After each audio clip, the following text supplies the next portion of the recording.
Pineapple blast recipe 10 minutes easy recipe. Hey guys, welcome back to my channel Richa Sharma. I upload technical study hacks, cooking, makeup, creative work, etc.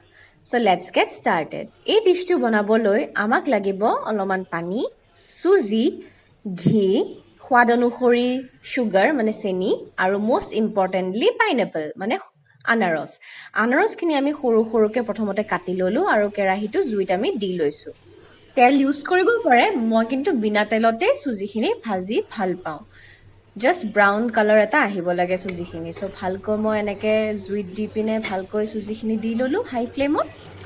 এতিয়া মই ইয়াতে এচামুচ একদম ডাঙৰকৈ এচামুচ ঘিউ use কৰিম। আপোনালোকে বেছি ঘিউ ইউজ কৰিব পাৰে, বাট মই ইমান এটা ঘিউ প্ৰিফাৰ নকৰোঁ। এয়া মই ভালদৰে ঘিউখিনিৰ লগত চুজিখিনি ভালদৰে মিহলাই ল'লোঁ। আপোনালোকেও এনেকৈ কৰি যাব, মই যিদৰে দেখাই গৈছোঁ। এইখিনিতে মই চেনিখিনি এড কৰি দিম। চেনিও মই ইমান এটা ইউজ নকৰোঁ, বাট আপোনালোকে ইচ্ছা কৰিলে কৰিব পাৰে। এয়া দেখিলে কি ধুনীয়াকৈ গল্ডেন ব্ৰাউন কালাৰ হৈ গৈছে আমাৰ চুজি আৰু চেনি মিক্সচাৰটো, আৰু ঘিউ আছে লগত। এইখিনিতে আমি এতিয়া পাইনএপলখিনি এড কৰি দিম। পাইনএপলখিনি এড কৰাৰ পিছত কিন্তু আপোনালোকে ভালদৰে এইখিনি মিক্স কৰিবলৈ নাপাহৰিব, নহ'লে কিছুমান লাম্পছ হৈ যাব। চ' এইখিনিতে আমি এতিয়া পানীখিনি এড কৰিম। আপোনালোকে চাই ল'ব যে কিমান পানী এড কৰিব লাগে। চ' যদি বেছিকৈ আৰু লাগে পিছলৈ এড কৰি দিব। ভালকৈ এতিয়া মই আপোনাৰ চিমনিৰ লাইটটো জ্বলাই পিনে দেখাই দিছোঁ যে কেনেকুৱা কালাৰ হৈছে আমাৰ। আৰু ঘিউখিনি দিয়াই ঘিউখিনিৰ তেলখিনি এৰিছে, আৰু সেইটো আমি গম পাইছোঁ যে কেৰাহীৰ পৰা ভালদৰে চুজিখিনি এৰিয়াই আহিছে। দেখিছেনে কি ধুনীয়াকৈ আমাৰ এই ৰেচিপিটোৰ প্ৰায় হ'লেই আমাৰ। জাষ্ট আৰু অলপ দেৰি ফ্লেমত থৈ দিব।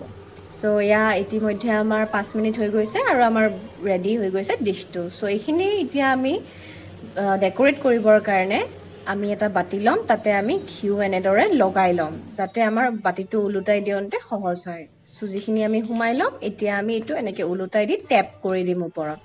চ' কি ধুনীয়াকৈ ওলাই আহিছে, মই আপোনালোকক কাটি দেখাই দিছোঁ মাজেদি। চাওকচোন কি ধুনীয়া লাগিছে। আৰু মই লগতে আনাৰসৰ অলপ সৰু সৰু পিচ ওপৰত ডেক'ৰেট কৰি দিছোঁ দেখিবলৈ ভাল হ'বৰ কাৰণে। চ' আমাৰ ডিছটো ready. Thanks for watching, and please like, comment and subscribe to my channel Richa Sharma. New uploads every week. Bye bye.